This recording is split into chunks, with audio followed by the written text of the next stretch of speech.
Oh, hello. In today's video, like everybody else on YouTube, I'm going to be talking about Spearhead, but I also want to talk about Combat Patrol.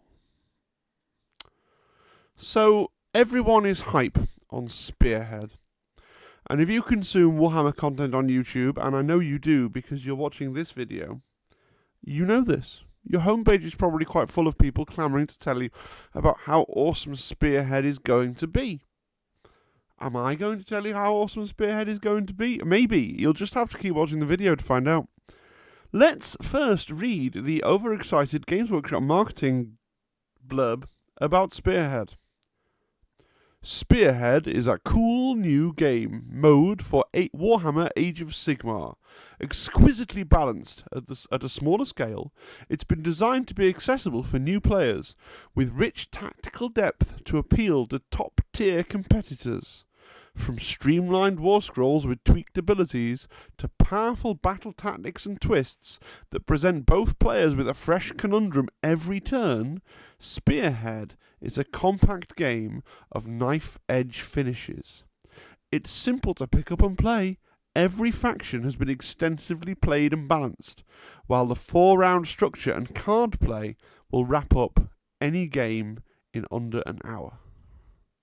So says Games Workshop. And if half of that is true, it'll be an amazing game. Right? And so, you may detect a slightly cynical lilt to my voice, but I want this to be true. Let's just have a little look at something else. So, this is Combat Patrol. This is what they said when Combat Patrol launched. Every Combat Patrol has its own rules to ensure they're balanced against each other. Trimming out some abilities that will be overwhelming in a smaller scale game, they've also each come with a unique pair of secondary objectives and enhancements, plus a set of custom stratagems, all on a couple of pages. The result? Tense, involved, but straightforward games that can be played in less than an hour. There's still plenty of nuance for the Warhammer 40,000 experts to enjoy, swapping out enhancements and secondary objectives to mix up their playstyle and mastering each faction's combat patrol in turn without having to build up to a full incursion or strike force sized army. Now, I'll admit, when I went to compare them, because I thought they would be equally gushing and I get to make a really clever point for my video, actually I did find that what they'd written about Combat Patrol is slightly less gushing than what they've written about Spearhead. Let's just do a quick autopsy of Combat Patrol, though, because it's still pretty gushing. They still talk about there being plenty of nuance for Warhammer 40,000 experts to enjoy, right? Combat Patrol. Now, I've played about 4 games of Combat Patrol. Combat Patrol is fine. It's fine. It works. Balance is weird. Maybe balance isn't so weird anymore. More on that in a minute. But for example, the original Dark Angels Combat Patrol had a Redempted Dreadnought in, which kind of really would dominate any game that it was in. And me and Zim played it for 4 games. We planned to play 6 games, because then you could play all 6 of the scenarios in the rulebook. We played 4 games, and we just kind of got bored. And then we decided to move on and play some boarding actions. And then next week we're going to play some 1,000-point games, right? Which I think is fine, and that should be what Combat Patrol maybe is for. It makes sense to me, right? If you're Games Workshop, you definitely want a system where 2 people who are new to the game can go in, buy a starter box each, and there's a way to play with their starter box where the game is more balanced than it otherwise would be, right? So if worst case scenario, let's say that, Alice plays Custodes and Bob plays Imperial Guard. And before Combat Patrol came out, if they just tried to use the rules to fight their combat patrols one against the other, the Custodes player would utterly dominate every time because his battle force is many, many times more points, right? And so Combat Patrol being there and having these rules and trying to tone things down and give different abilities and level the playing field, it's a good idea. And as far as it did it sort of works, right? It sort of works. But it's not this massive thing, I don't think, where people are going to be like, I'm going to collect. Like, before it came out, you had people saying, "No, I'm going to collect like all the combat patrols for like only like 4 or 5 different combat patrols out there on my shelf." The same way we do with kill teams, and I'm going to play different ones into different people, and combat patrol's going to be my game, and it's just not that. Like, it's a solid intro game for 12-year-olds or anybody of any age who's just getting into Warhammer, right? But I don't think, if you're an experienced gamer and you love combat patrol and you've played like 20, 50 games, like, let me know, right? Have you been playing it all year? Let me know. I do want to say some stuff in defense of Combat Patrol. So Combat Patrol has maybe been saddled with Combat Patrol boxes that weren't designed for Combat Patrol. So as each codex comes out, it's getting a new Combat Patrol box. And one of the things we've been talking about a bit on the Discord is to what extent the Combat Patrol box is designed as a box for the Combat Patrol game mode, to what extent it's designed as a discount bundle, and to what extent it's designed as just a thing to get people excited about collecting a whole 40k army, right? And it's looked for a while like maybe, right, you can't gaze into the hearts of men, they have been trying to make some of the Combat Patrol boxes feel more Combat Patrol-ish. Like, if you look at the Gene Stealer Cult box that just come out, it's very elite. Now, is that because they wanted to put less money's worth of models in the box? Or is that because Horde armies don't work very well on a small table? Like, I don't know. And I suppose you can give them the benefit of the doubt and say, well, it's for Combat Patrol. But then I would say that 2 vehicles and a load of bikes don't really work on a small table either. I don't know. Again, like, a lot of armies, like Dark Angels, lost their Dreadnought. A lot of the elite armies lost the big vehicles and got instead another little squad of men.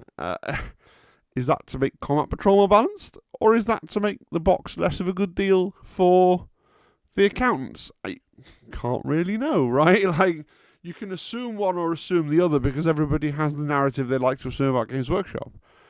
But maybe, if you want to give them the benefit of the doubt, they're balancing the game like as they go through the codexes, which will mean the introductory mode for Warhammer 40,000 will be fully playable and balanced by the end of the edition that it's supposed to be the introductory game for. So even if that's true, it's kind of comically inadequate.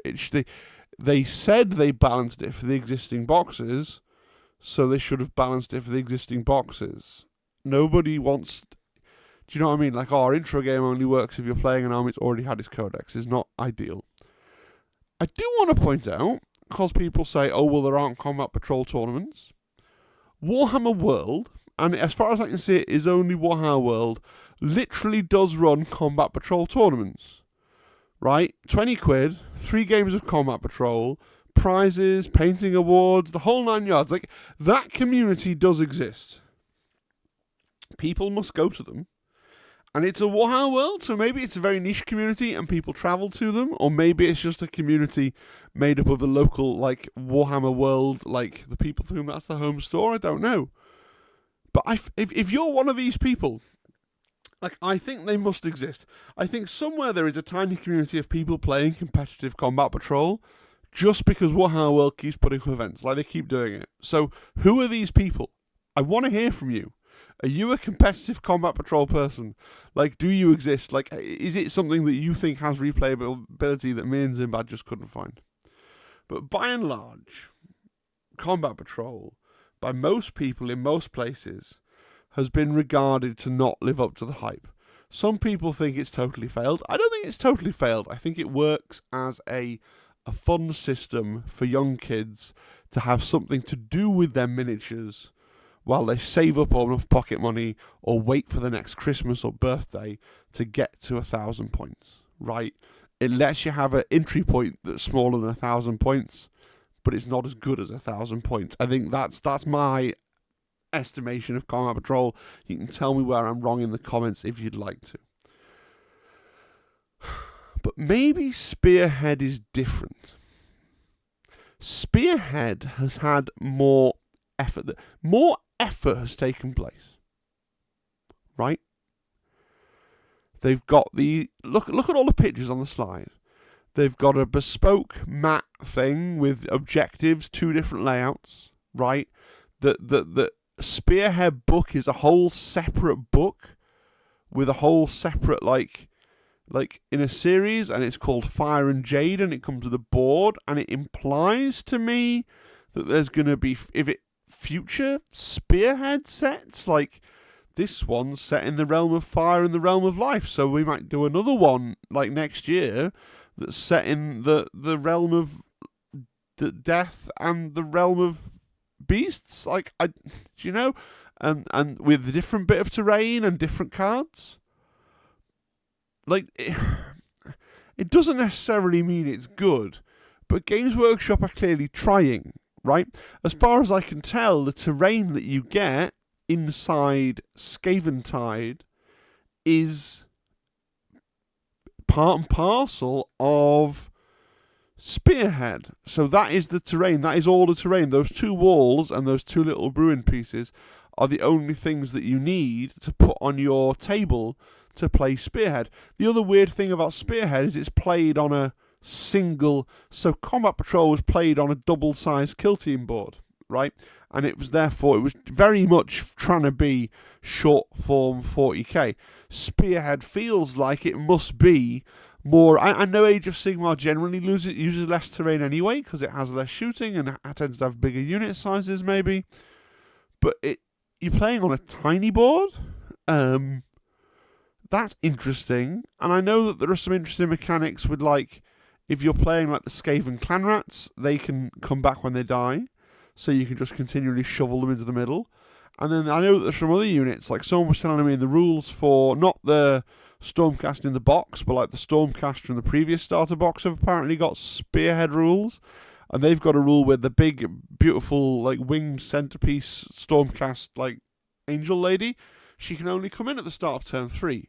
So you've got a kind of Gandalf at Helm's Deep kind of narrative in every single game. Like, I know what you think about that, but apparently there are these kinds of rules to try and meddle with the number of things that you have in reserve and what's on the table and what's happening. And it does feel like they've put in more effort. Now, does the effort... Does it actually pan out? Like, I don't know. I'm not in a position to know. But I did see that Goonhammer had said this. So I'm going to read this. This is from Goonhammer. And they've done a whole write-up on Spearhead. And I will link the Goonhammer article in the description as well. And they said, the whole thing just has a really solid feel to it. And it feels supported in a way that Combat Patrol does not. Let me put it this way, Combat Patrol feels essentially like an add-on version of the game designed to let you play with the Stark Lightning boxes. I agree with that. That is also my assessment of what Combat Patrol feels like. In contrast, Spearhead feels like a real contained game. There are boards for use, custom cards, and designed terrain layouts. Agree. There are those things. Combat Patrol feels like it's meant to tide you over until you get to the real 40k, whereas I can imagine only playing Spearhead. Spearhead feels like a real standalone game. Is it really going to be that good? Like, that sounds incredible. I like this article. There's some other things in this article that goes on to say, like, he considers Spearhead to be like the Age of Sigmar equivalent of Kill Team. And we all here know what Kill Team is like for depth and everything else. So, I'm curious. I think the proof of the pudding is in the eating, obviously. But I want to give the game a go. And I guess curious optimism is the order of the day. Now, okay. Do you think Spearhead is worth a look? I'll admit, I already have the models I would need to run the Soulblight Gravelord Spearhead. So me saying I want to try this, I'm not actually committing to buying any more Warhammer miniatures. I just need to find a way to get hold of the rules and the terrain and the boards and the cards. Which, worst case scenario, I end up trying to buy Scaventide for £160 and then sell the Skaven and the Stormcast. Best case scenario, I can find somebody else that has bought Scaventide and is trying to sell the component parts on eBay, and maybe I'm able to get all the things apart from the two armies for like £50. That's then, or hopefully even less, right? That's then not a massive investment. And the fact that I have a YouTube channel, right, and can review things, and then probably make at least 2 or 3 videos, that kind of lowers the mental threshold for buying in and getting the stuff. I think if we will know, enough people are going to pick up Skaven Tide because they want the Skaven or the Stormcast, and the core rulebook to play big Age of Sigmar. And so there will be a lot of copies of this rule set in the wild. People will give it a go. Games Workshop don't have to work very hard to sell it because people are going to buy the box anyway. It's just going to be really interesting. And the Goon, like I say, I'll link the Goonhammer article. The Goonhammer article is such high praise, and they normally have a reputation for being pretty on the level with stuff. I don't know. I'd like to say a big thank you to all my members, especially to Nightfall and to Massive Crit, who are both subscribed at the highest tier and are another reason that the barrier for me doing things like trying to pick up the bits and pieces I need for Spearhead, even if it ends up being rubbish, is a bit lower than it otherwise would be. Give me your thoughts and predictions for Spearhead. Is Spearhead going to be something people are actually playing 6 months after release? Down below. And if you're watching this and thinking, I'd already decided I'm definitely going to buy a Spearhead box, right, and paint my faction of... I mean, that is a cool and seductive thing, right? Especially to those of us who are basically kill teamers with a bit of 40k. If you've not really got any Age of Sigmar, like, it's a whole other universe of things, different shapes, different textures, different colours. That's exciting, right? Like, you know, lizard men, wow. Like, that's a weird-ass thing to paint. Right? It's nothing like painting power armor, you know. Nighthorn, wow. Like, there's a lot of really interesting things out there you could pick, right? So, let me know. What do you think? Spearhead, is it going to be a thing? Do you want it to be a thing, right? Because these are separate questions. Are you excited for the concept of Spearhead and hoping it'll be a thing? You're pretty sure it's going to be a thing? Don't know. Let's see. Until next time, join me for tomorrow for the live stream. We can discuss this more deeply, along with some various other topics. All right. I'll see you then. Bye-bye. Bye-bye. Bye-bye. Bye.